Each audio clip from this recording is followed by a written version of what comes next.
اعوذ باللہ من الشیطان الرجیم بسم اللہ الرحمن الرحیم یا ایہا الذین آمنوا لا تاکلوا اموالکم بینکم بالباطل الا ان تکون تجارتا عن تراض منکم ولا تقتلوا انفسکم ان اللہ کان بکم رحیما۔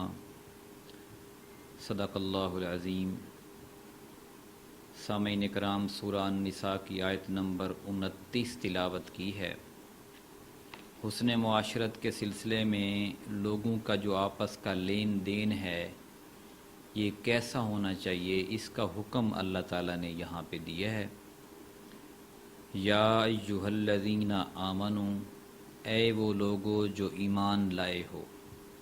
بہت خوبصورت انداز ہے اللہ تعالیٰ کا، مخاطب ہمیں کر رہا ہے۔ ظاہر ہے ہم ایمان والے ہیں، ہم ایمان لے کے آئے ہیں۔ یہ ایک علیحدہ بات ہے کہ ہم میں سے کسی کا ایمان زیادہ پختہ ہے اور کسی کا کمزور ہے، لیکن ہیں تو ہم سارے ایمان والے، ایمان ہم لے کے آئے ہیں۔ اس لیے اللہ تعالیٰ ہمیں ہی مخاطب کرتا ہے، ہمارا ہی نام لیتا ہے۔ اے لوگو جو ایمان لائے ہو، لا تاکلوا، نہ کھاؤ تم، اموالکم، اپنے مالوں کو، ایک دوسرے کے مالوں کو، بینکم، آپس میں، بالباطلی، ناحق طریقے سے۔ اے اہل ایمان، آپس میں ایک دوسرے کا مال ناحق طریقے سے مت کھاؤ۔ الا ان تکون تجارتاً، مگر یہ کہ ہو تجارت، عن تراض منکم، تمہاری باہمی رضامندی سے۔ ولا تقتلوا، اور نہ قتل کرو تم، انفسکم، اپنی جانوں کو، ان اللہ کان بکم رحیما، بے شک اللہ ہے تمہارے ساتھ نہایت مہربان۔ تجارت ہے کہ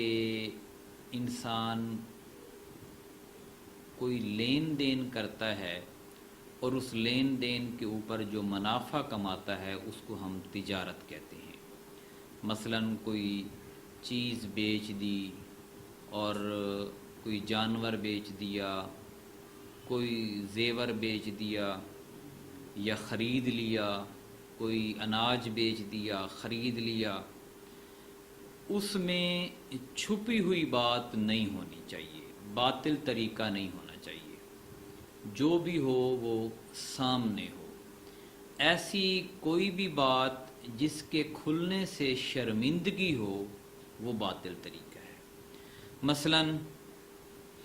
میں آپ کو اپنی ایک مثال دیتا ہوں، جیسے ہم ڈاکٹر ہیں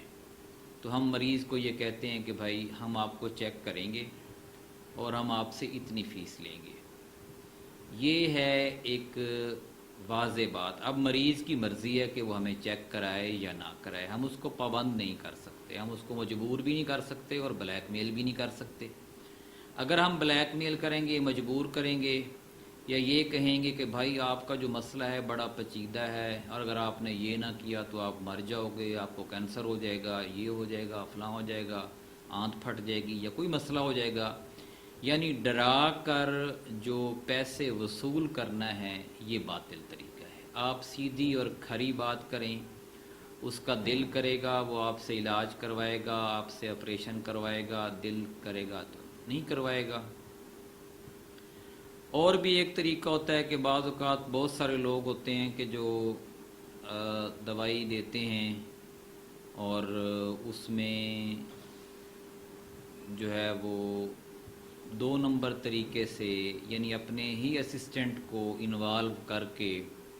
جو 3-4 روپے کی دوائی ہوتی ہے اس کے اوپر قیمت مٹا کے اس کو دوسرے طریقے سے بیچ کے 400-500 وصول کر لیتے ہیں۔ تو یہ طریقہ کہ جس میں بات کھل جائے، اگر مریض کو پتہ چل جائے کہ یار یہ چیز تو 4-5 روپے والی تھی اور لیا مجھ سے 500 روپے، تو وہ ظاہر شرمندگی ہوگی ڈاکٹر کے لیے۔ تو ایسا کوئی بھی طریقہ جس کے کھلنے سے آپ کو شرمندگی ہوتی ہے وہ باطل طریقہ ہے۔ اس طرح لوگ پیسے دیتے ہیں، پیسوں کے بدلے پیسے لیتے ہیں، سود،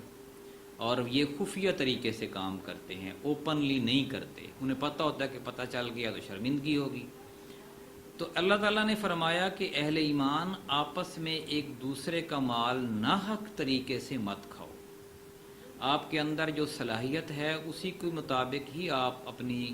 مزدوری لو اور طے کر کے لو، اور غلط طریقے سے 2 نمبر طریقے سے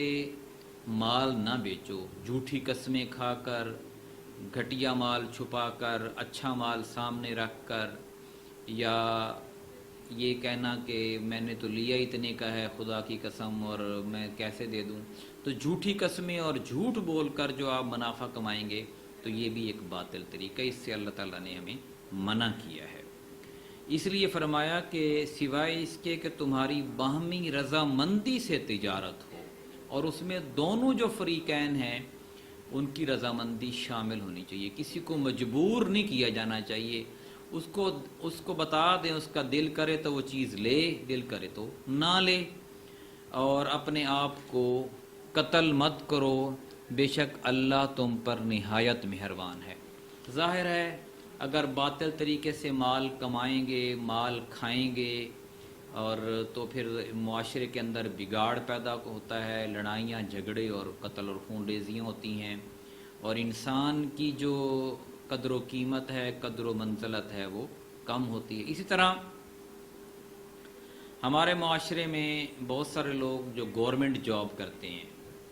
اب ان سے پوچھو نا کہ آپ باطل طریقے سے پیسے کیوں سائلین سے لیتے ہیں، تو وہ کہتے ہیں ہمارا تنخواہ میں گزارا نہیں ہوتا۔ تو اگر آپ کا تنخواہ میں گزارا نہیں ہوتا تو آپ نوکری چھوڑ دو، کون سا مجبور کیا ہوا ہے گورنمنٹ نے آپ کو کہ آپ نوکری کرو؟ آپ وہ کام کرو جس سے آپ کا گزارا ہو جائے، لیکن وہ طریقہ کہ آپ تنخواہ بھی لو اور کام بھی نہ کرو اور لوگوں سے رشوت لو، ان سائلین کو تنگ کرو، عہدے کا ناجائز فائدہ اٹھاؤ، تو یہ بھی باطل طریقہ ہے، اس کو اللہ تعالیٰ نے اسے میں منع کیا ہے۔ اسی کا تذکرہ اللہ تعالیٰ نے قرآن پاک کی سورہ البقرہ کی آیت نمبر 188 میں بھی کیا ہے، جو ہم پہلے پڑھ چکے ہیں کہ وَلَا تَأْكُلُوا أَمْوَالَكُمْ بَيْنَكُمْ بِالْبَاطِلِ، کہ ایک دوسرے کے مال جو ہے آپس میں ناحق طریقے سے مت کھاؤ، وَتُدْلُوا بِهَا إِلَى الْحُكَّامِ، اور انہیں حاکموں تک مت پہنچاؤ، لِتَأْكُلُوا فَرِيقًا مِّنْ أَمْوَالِ النَّاسِ، تاکہ لوگوں کے مال کا ایک حصہ ظلم کر کے کھا جاؤ، جبکہ وَأَنْتُمْ تَعْلَمُونَ بِالْإِثْمِ وَأَنْتُمْ تَعْلَمُونَ، جبکہ تم جانتے بھی ہو۔ یعنی یہاں تذکرہ ہے رشوت کا، کہ آپ رشوت دے کے کسی کو مال زیادہ پہنچا کر کسی اور کا حق آپ حاکموں سے وصول کر لیں، جیسے عدالت میں ہوتا ہے کہ جو لوگ تکڑا وکیل کر لیتے ہیں، دوسرے کا حصہ وہ اس کے ذریعے سے زیادہ پیسہ لگا کر کھا جاتے ہیں، یہ جیسے تھانوں میں ہوتا ہے، کچہریوں میں ہوتا ہے، ACDC کے پاس ہوتا ہے، کہ جن کی اپروچ اچھی ہوتی ہے، تحفے تحائف زیادہ دے لیتے ہیں، پیسے زیادہ خرچ کر لیتے ہیں، وہ ان کی اگر نیت یہ ہو کہ وہ دوسروں کا مال کھائیں تو یہ ایک باطل طریقہ ہے جس سے اللہ تعالیٰ نے ہمیں منع کیا ہے۔ اللہ تعالیٰ سے دعا ہے کہ ہمیں قرآن پاک کو سمجھ کر عمل کرنے کی توفیق عطا فرمائے۔ جزاک